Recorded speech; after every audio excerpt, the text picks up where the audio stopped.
Hello there, welcome to Wednesday's ESPNFC Live. My name's Mark Donaldson, delighted to be alongside one of my heroes growing up, Shaka Hislop. How are Don't you, make sir? it sound like that. Come on now. I remember those days at St. James's back in the 90s. I was there. You make it sound like I'm about 40 years older than you are. Well, you've aged better than me then, that's for sure. Today, we're going to talk Manchester United and goalkeepers and who's going to back up Onana. We're going to talk some transfer rumors. We're going to have a bit of fun as well with who the best Premier League / Premiership back in the day striker is of all time.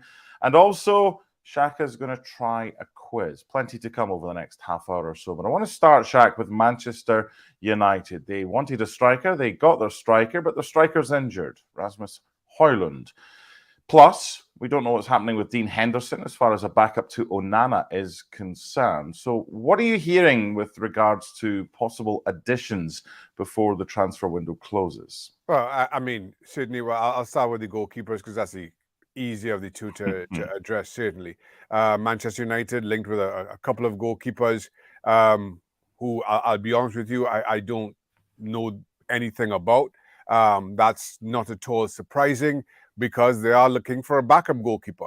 And I feel that a backup goalkeeper is a different mindset. And you can go at this one of two ways. Somebody to push the starting number one who maybe has eyes on inheriting that number one shirt in the long term, and another who's a little bit more experienced, may just be in to offer that kind of shared knowledge and be happy to play in the League Cup or on the odd occasion if it thus arrives. That player, and I've been there, I've been that second string goalkeeper, is one who I think is better, who is more tuned to being that number two. That takes a specific mindset. So the short story the short answer to your question, Mark, is I'm not sure exactly what Erik ten Hag and Manchester United are looking for specifically between those two.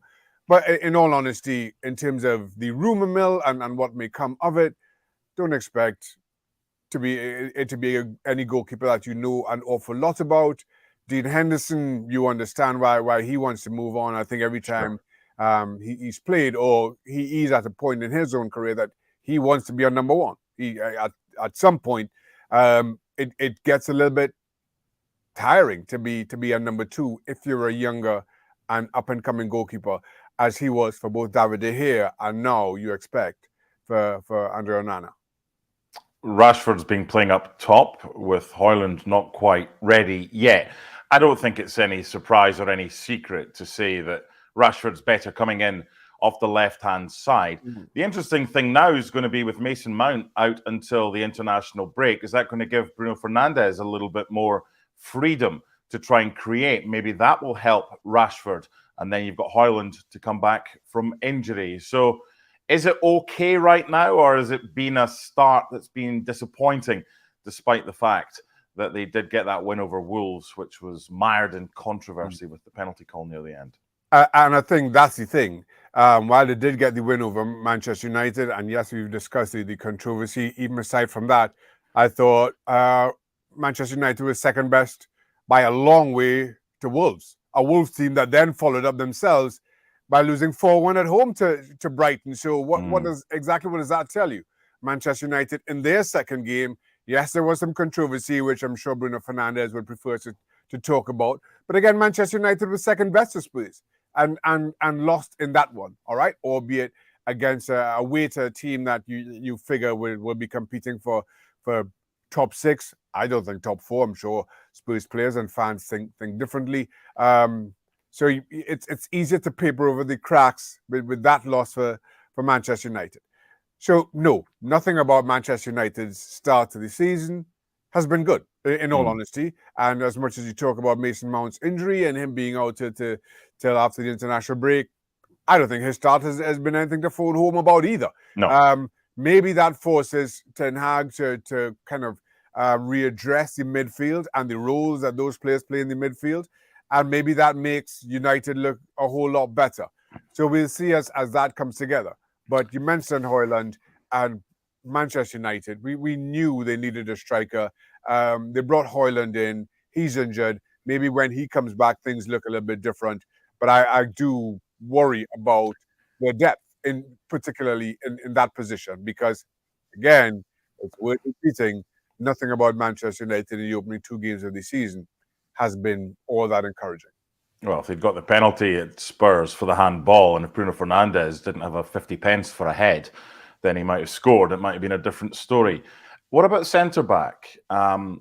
Obviously, Martinez and Varane have got this pairing, which is pretty good. There's been some talk about Varane and Saudi. I'm not sure that's going to happen. It doesn't look like it. But Todibo from Nice has been linked.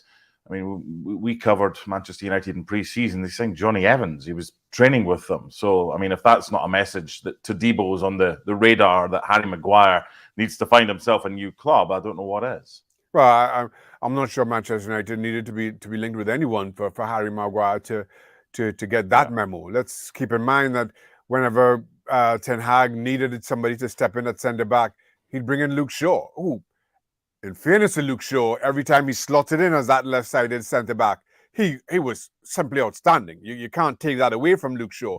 But if you're Harry Maguire, I'm not sure there needed to be a clearer message to him that he needs to find another club if he wants to play with any kind of regularity. Mm-hmm. Now, while the move or proposed move, rumored move to West Ham continues to hit speed bumps, and we're not sure.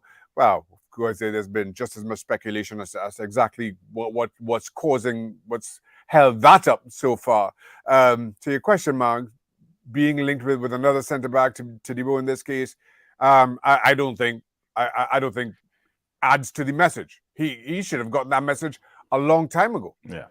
But he's not the one that was offered the terms by Manchester United. They're the team that have got to try and get rid of him if they don't want him. It's not Harry Maguire's fault that they're paying him an exorbitant amount, and it's up to Manchester United to either pay some or get him off the books. That's their problem, not his. Now, to that point, mm-hmm. Mark, I think Manchester United have a lot of issues, and the weird thing I keep having to say, partly in reminding myself, is that the Manchester United of today is not the Manchester United that I know. The club that could bid for anybody. The club that would throw their hat in the ring with the biggest and best in world football. Now, all of a sudden, we're talking about a Manchester United who are looking for players on the relative cheap.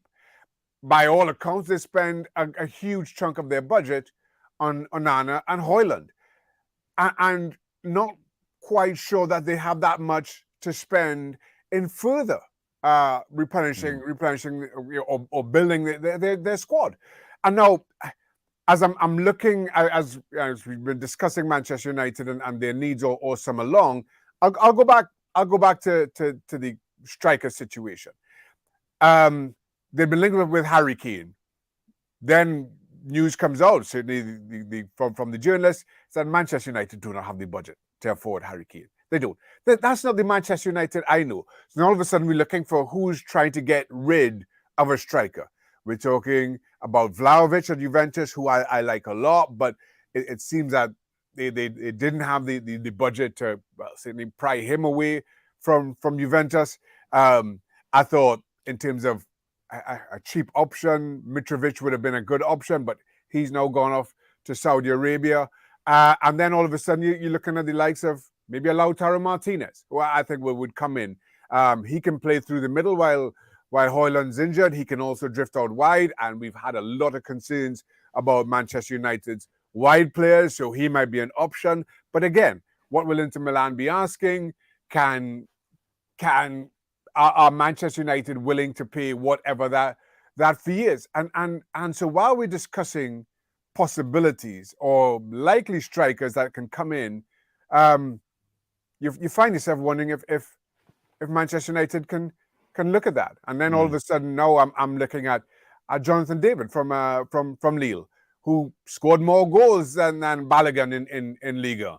But I'm reminding myself that we are talking about Manchester United, and all of a sudden having to remind myself that you're looking at bargain price strikers. Hopefully they come good. One final question on this topic before we move on to the transfer rumours. Is this Manchester United team that has started the season better than the Manchester United team that finished last season? No. A couple of reasons for that. I don't think Marcus Rashford had rediscovered the form that he had back end of last season. But then to expect a player, any player, to carry a club like Manchester United on their shoulders the way that Marcus Rashford did for certainly post-World Cup, I think is unfair. You would expect that Manchester United would bring players in to address that. But again, I don't think they have. The players that the money that they've spent on the likes of Onana needed because De Gea was out of contract and they decided not to renew. Mason Mount's come in. I don't think he's been good at all. And Højlund's been injured. So the version we've seen of the first two games of this season looks a shadow of the Manchester United we saw for the, let's say, closing 3 months of last season. It's not really meant to be that way, is it? But it is. But there's plenty of time for Manchester United to kick on starting this weekend against Wolves. So some transfer rumours. Just over a week to go until the transfer window slams shut across most of Europe, but not in Saudi Arabia, where it doesn't shut until the middle of September. Where do you want to start with this one? We've got Joao Cancelo, we've got Kylian Mbappe. There's loads of players like. Why don't we start with Mbappe? Because I'm not sure we've heard the last of this until this transfer window closes with Real Madrid and PSG and everything like that. What's your take on the Mbappe situation? Okay, here's my bold prediction. I've been feeling for the last 3 or 4 weeks around Kylian Mbappe. I think he's true to. I don't think he leaves PSG this summer. I think, yes, there'll be a whole lot of rumor and speculation between now and the end of August when the transfer window closes. I don't think he goes to Saudi Arabia, even though they have a slight extension on their own transfer window. I think he remains right where he is in Paris. I think come January, though, he'll play for PSG between now and January. I think come January, all of a sudden, you'll see Real Madrid up their interest. I think the rumor and speculation is that Kylian Mbappe has given PSG his word that he won't leave on a free. I think Real Madrid will come in with an offer come January. That'll be it won't go anywhere near to match the 200 million that they bid 18 months ago. Now I think it'll be a little bit more realistic, maybe in the region of 100 million. But let's say that Real Madrid are trailing Barcelona by 6 points in La Liga. Let's say Real Madrid limp in to the knockout stages of the Champions League, and they feel that adding Mbappe in January sees them get the better of Barcelona and makes them look a whole lot better, makes them viable contenders for the Champions League. I think that's worth spending 100 million on. So my bold kind of standalone prediction at this point is that we'll talk about Kylian Mbappe for a couple of weeks. He'll play as he always does. He'll score as he cannot stop doing in Liga. But then come January, that's when things will really get serious. And Kylian Mbappe will not be a PSG player on the 1st of February. Okay. Joao Cancelo for Barcelona. Now, there's a lot of layers to this one, like Stevie Nichol's favourite chocolate cake. I did their game at the weekend, and they left it late before they got the victory over Cadiz. But they kind of played a hybrid 3 at the back, with Jules Koundé playing as a right centre-back / right back, with Lamine Yamal playing in front of him. So there is room for a right back. Obviously, Alex Balde can play both sides. But they haven't yet been able to register a couple of players and obviously creative accountancy. So Cancelo would make sense. Of course it does. He's a fantastic player for Barcelona. But there's a lot more to it than meets the eye. Could it happen? I'm going to say yes. I'm And here's my thing in discussing Barcelona. I have to say, the last 2 or 3 seasons have left me totally bemused with Barcelona and their business. When you're registering players, even players like, let's use Gundogan as a fine example, right? Comes to Barcelona on a free, and he doesn't get registered until, 48 hours before the start of the season. Mm. And even then, to register, and I know wages are a part of it, and all. I'm not discussing the machinations of it.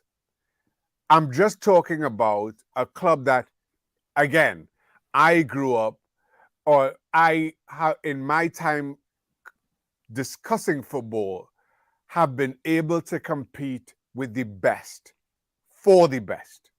Now, all of a sudden, we're talking about a club who need to move money from their savings account into their checking account so they can afford a free transfer. I mean, that's me going to the grocery on a weekend. That's not what Barcelona need. You expect Barcelona to be doing. And so I say all that to say, I think João Cancelo is absolutely perfect for Barcelona. Yeah. Plays either flank, can be more defensive as a wing back, can play in midfield as a winger, as can Balde at the other side. Absolutely perfect. You spoke about Barcelona's game against Cadiz on the weekend. You start Lamine Yamal, who's, 15, 16 years old? 16 years old. 16 years old. Romeo through the midfield. João Cancelo and while Lamine Yamal is an absolutely incredible talent, he is 16 years old, and you have to manage that accordingly. Sure. So it can't be that he plays every single game. And then Romeo is he the player you want in? Is he the player you would ordinarily think gets into our Barcelona starting 11? And the answer to that again is a firm no for me. So I think Cancelo comes in, gives them real option. I think it's as a transfer, it makes total sense. Mm-hmm. But again, like so much else we've discussed today already, somehow it has an asterisk. This club that I don't recognize in that regard have to again move things around to afford João Cancelo, a player who wants to leave Man City. Yeah. Move pieces around. I mean, Frankie de Jong again started at centre back. Pedri, Gavi, Romeo, Yamal on one side. Ferran Torres didn't even get into the starting lineup, and Ansu Fati. Again, plenty to talk about Barcelona for another day. The final player I want to talk about in our transfer rumours segment today on ESPN FC Live is Balogun of Arsenal. Now, there's been a fair bit of talk in London about maybe Chelsea could be a destination for him, and Kunku's out injured, and it's just Nico Jackson. Broja's coming back from injury, but within the last couple of days, Monaco has been seen as a potential destination.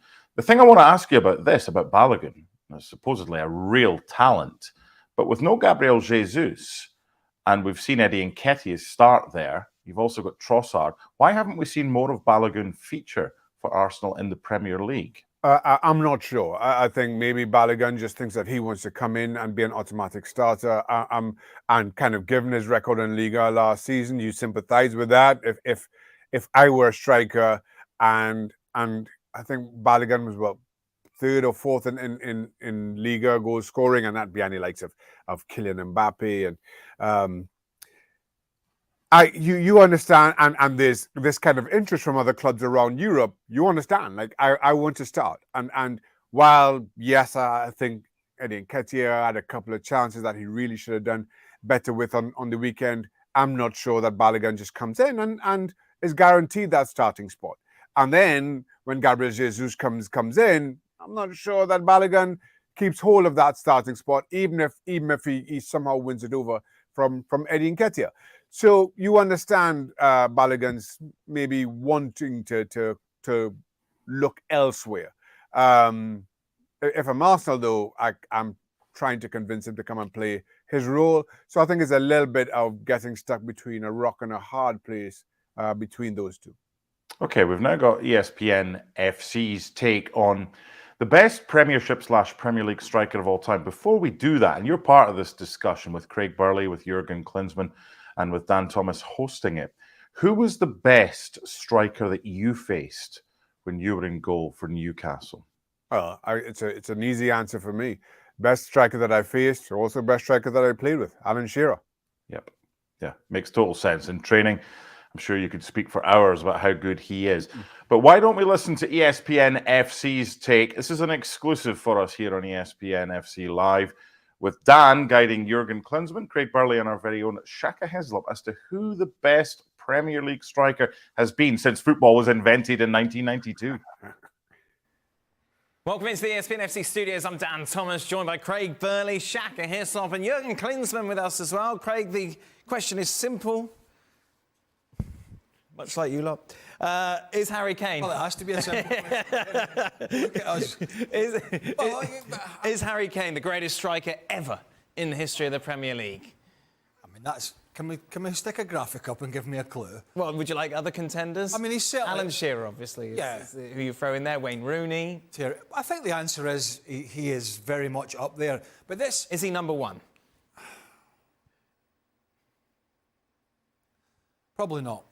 But this Premier League thing drives me nuts because it's like the game was invented when Sky Sports came in and a bunch of money was thrown. Well, I know, but that's but now's not the time for that rant, is it? Now's the time to answer the question. They rebranded it, and the likes of Jimmy Greaves and others were scoring goals for fun. They have the record for the top league in England. Harry Kane is up there. There is not a doubt about it. A bit like Alan Shearer in a way. There are so many other facets to his game. And he's talked about this within his move to Bayern, that he is a 9, but he can play as a 10, and we'll see how it goes. And I think he's done it so well, but also he's done it in a side that hasn't always been the most competitive in English football, which is Tottenham. It's not been challenging every year for the Premier League. It's not the Man City. It's not an Arsenal. It's not a Chelsea. So by that count, I think his achievement merits even more credit, if that makes sense. But not the best. Well, So, Jurgen, if I throw Wayne Rooney, Alan Shearer, Harry Kane at you, who are you picking first? I pick all of them. Oh, don't give me that! Because obviously they're all fantastic strikers. They all proved it to everybody, to the world of football, that they're special, that they're just unique in their own ways. And Harry Kane is unique. Harry Kane, what he's done the last 10, 12 years in the Premier League for his club, obviously, the loyalty that showed Tottenham is unique. And now he goes out for an adventure. Now he goes to Bayern Munich and has to prove his point. You know, you go to a different league. Obviously, it's a massive club, Bayern Munich, and he goes there to win some trophies. I mean, what he's done so far is fantastic. You know, he breaks all the records, if it's with the national team for England or almost obviously the record of Alan Shearer. But he leaves now, and he shows that, okay, it's not about that one particular record. It's about, you know, trophies. And he's in his way, in his playing style, he's a 10, and I mean a 10 in a vote, because he's left-footed, right-footed. He scores by headers, he scores penalties, he can score by free kicks. He's a tremendous, intelligent player to link up with whoever type of player he plays with. So he's complete, and he wants to prove that now also on the continent, going to Germany and obviously in the Champions League, then on the biggest stage. Before we go to Shaq, quickly, if you were to say to me, right? I did say to you before, okay, and you... Well, I've had time to think about it. You didn't answer. Jurgen was talking about you didn't answer. A little bit of time to think. When you put me on the spot, right? You put me on the spot earlier. Right. Lots of great players. If you said to me, you've got the choice of two players, Kane and Shearer, in their pomp, yes, which one would you take to lead the line? The answer for me would be Alan Shearer. It's close, but the answer for me, and maybe that's because that was my era and I played against him for club and country, but he didn't have some of the skill sets that Harry Kane did, Alan Shearer that is, in terms of coming short and spraying balls all over the place, but he had other facets in the physical. I just feel he was more of a natural goal scorer. He's the player I would take slightly over Harry Kane. Shaka? I'm with Craig in that. Well, certainly I'll always be partial to Alan Shearer because I played with him and I played against him, and I know exactly what he could do and how he was able to take over games almost single-handedly. And the truth is, yes, Harry Kane has played in a lesser team in Spurs, one that hasn't been competing at the top end of the table, and maybe his numbers have suffered as a result. Harry Kane has more than just the finishing ability of a Sergio Aguero. I don't think he dictated games in the way, or single-handedly dictated the games in the way that Thierry Henry did. But when you look at his numbers, the only true comparisons, both sides, well, in terms of goals and assists, is with Alan Shearer and Wayne Rooney, who's second in goal scoring, second in assists in Premier League. So it's horses for courses. But if I had to choose one to lead the line, to build a team around, I'd always go with Alan Shearer. Gentlemen, thank you very much. Just a reminder, ESPN FC is with you every single day. A lot's going on at the moment. Be sure to join us for everything you need to know from the world of football. Finally, you got a word in. You've got to be a patient boy on that show, have you not? My word. And just to correct myself there, Wayne Rooney is third in goal scoring and third in assists. So it was a bit of a typo. A bit of a typo. Yeah. That's the thing. I was like, Harry Kane's second. How's that possible? You know what? Harry Kane could come back from Bayern eventually after scoring loads of goals there and become number one. And we can do it all again, that debate in 4 years' time or whenever. Okay, you ready for some hot takes? Why not? I don't know who's written these. It's got me angry, the first one. Lionel Messi's not a good look for MLS because he's too good. What? Lionel Messi's been doing this his entire career. I think we kind of questioned whether he was still the player that he once was in his 2 years in Paris. And I think that was more symptomatic of the fact that he never really wanted to leave Barcelona, that things just seemed rushed. And it quite simply was not a good fit. And PSG as a team, as a club, have their issues. And that affected what we saw of Lionel Messi. So if you take that kind of assumption that all of a sudden his superpowers were on the wane over the last 2 seasons, if you take that out of this, if you don't factor those into who we know Lionel Messi is, then no, this is what Lionel Messi has been doing in Spain, in Europe, and international level for the last, God knows what, 15 years? Mm-hmm. I would replace the word hot with another word that would probably mean I'd never work again. So let's quickly move on to the next hot take. Barcelona will win the Champions League this year. No. Oh, that's a short, sharp no. If we're talking about the same Barcelona that finished third in the group stage last season behind Bayern and Inter Milan, if we're talking about the same Barcelona that got knocked out of the Europa League by Manchester United, and while they have added Gundogan, I'm not sure that is a significant enough improvement to see them win the Champions League. I don't see them even getting past the quarterfinals at best. Okay. Harry Kane was mentioned in our best Premier League striker ever, feature. And he's the next one on our hot take. Harry Kane, who's off and running with that goal at the Weserstadion against Werder Bremen, will score over 35 goals in the Bundesliga this season. I will again go with no. And my reason for that is Robert Lewandowski, who I think was a perfect fit for Bayern, certainly at the time, who was solely focused on scoring goals. And you see how his absence has affected Bayern Munich. In his final season in 21-22 for Bayern Munich, he scored 35 goals. That's not to say that Harry Kane isn't capable of it. He's just a very different striker. Harry Kane drops off, plays a little deeper. You saw that last weekend with his assist for Leroy Sané, 4 minutes into the game. So Harry is a different is a different style of player than Robert Lewandowski. Robert Lewandowski was focused solely on goal scoring. He got 35. As I say, Harry Kane plays deeper, drifts around a little bit more. I see him getting a lot more assists, but not as many goals. So we've kind of gone from the ridiculous to more of the sublime. We've kind of gone from smelly to Pelly, if you like. With this next one, Joao Felix will not unlock his full potential during his career. I'm going to say, Tricky one. yeah,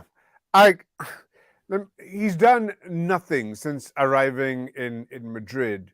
He got Player of the Month in March 2022 for Atleti, and then got hurt. He's done nothing, and even his loan spell at Chelsea, I don't think he showed an awful lot to suggest that he will. But I firmly believe that talent such as his eventually come good. You just have to find the right fit. So my answer is I'm going to say Joao Felix will come good at some point, though I kind of give myself the out in that I've not really seen an awful lot in the last, 4 or 5 years to suggest that. But I'm still a believer. The Atleti fans haven't seen a lot this season either. And judging by the reaction that they gave him at the Metropolitano in the first game of the season that we covered on ESPN Plus, I'm not sure they want to see too much more. Yeah, of I'm Joao hard Felix. though. I'm stubborn. You know me, Mark. I'm stubborn. I'm gonna keep believing in you, Joao. Okay, can I still keep believing in Shaka Hislop? Because the fifth. Depends on what we believe in on here. Okay. This is the last hot take. In his prime, Shaka Hislop would be worth at least 75 million. Oh man, I don't know. I can't. I say this all the time on FC. I have stopped commenting on transfer fees and transfer values because none of it makes sense to me. 100 million for a player makes no sense to me. So I have no idea where. You were good though. You were really good in your prime. You were up there. You were really good. Come on. Thank you very much, Mark. But I'll take the compliment. But I have no idea what that price tag would be. None. No, and I'm not even going to start to speculate on that. Okay, before we move on to our final segment, it said in the running down, see this thing here that I get? It said $75 million. I omitted the currency. So it could be 75 million Turkish lira back in the day, which is a couple of quid, couple of dollars. That's right. Very well. Might be. I'll speak for you. Yes, you would be worth at least 75 million. Oh, thank you very much, Mark. If I was your agent. Thank you, darling. Okay, so the boys and girls behind the scenes. We're going to end this today. They've been busy, and they've come up with a little bit of a game. Okay, so back in the day when you were at Newcastle and West Ham and the rest of the 400 teams you played for, English or British TV catchphrase was on Saturday or Sunday. It was Roy Walker, the Irish host. It was brilliant, and you basically had to say what you see. You had to guess what was the catchphrase. In this instance, you've got to tell me the footballer that you see with the clues that we are going to give you. All right. Ready for this? Yeah, I'm as ready as I'm ever going to be, I guess. Okay, Shaka, let's have the first one.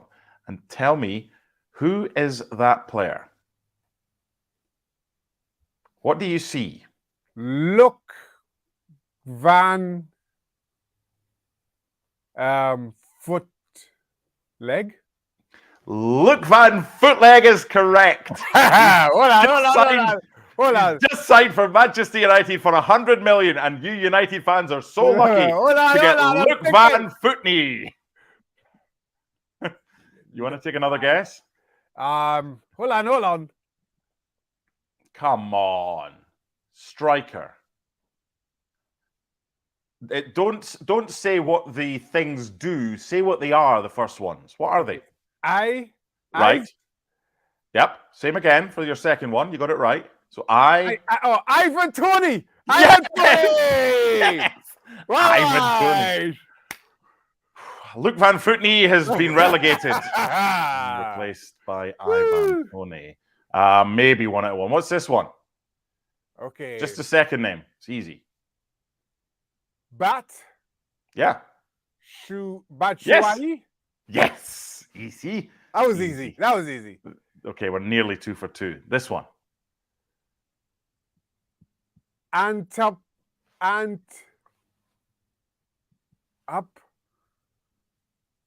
Greece.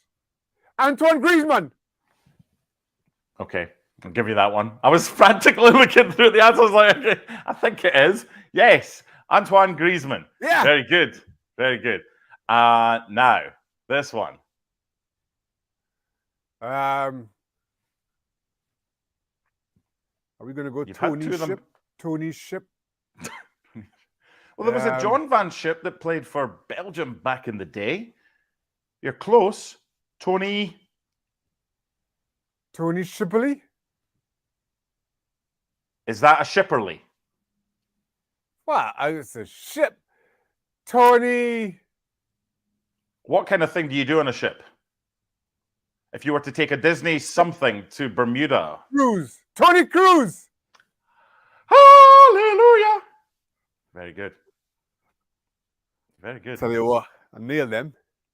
Is that the highlight of your career? My price tag just went up by 10 million. I'm now 85 million because I got them.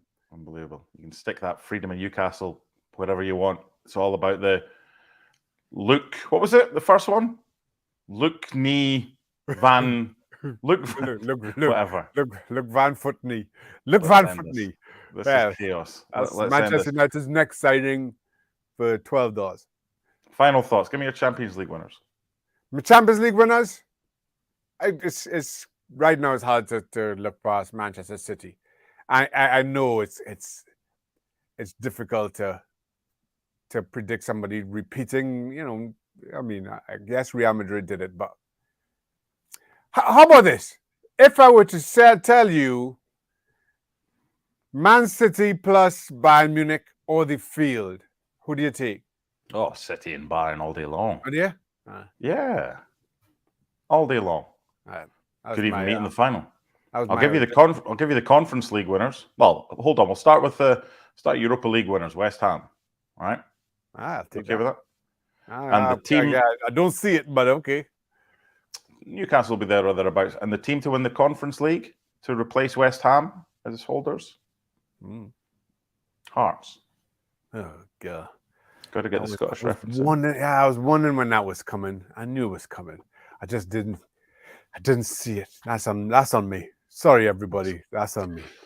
This is what you get when you only get one guest instead of two. Shaka, thank you for joining us on ESPN FC. And next time, put your hand up on ESPN FC so you can maybe get a chance of speaking ahead of Craig Burley. My thanks to Shaka Hislop and to Rob and Sam and everyone else behind the scenes. It has to go to a vote now to decide if we're going to do Guess the Emoji and Guess the Player again. So while we decide that, enjoy the rest of your week, boys and girls. We'll do ESPN FC Live again on Friday. Same place, same time. Bye.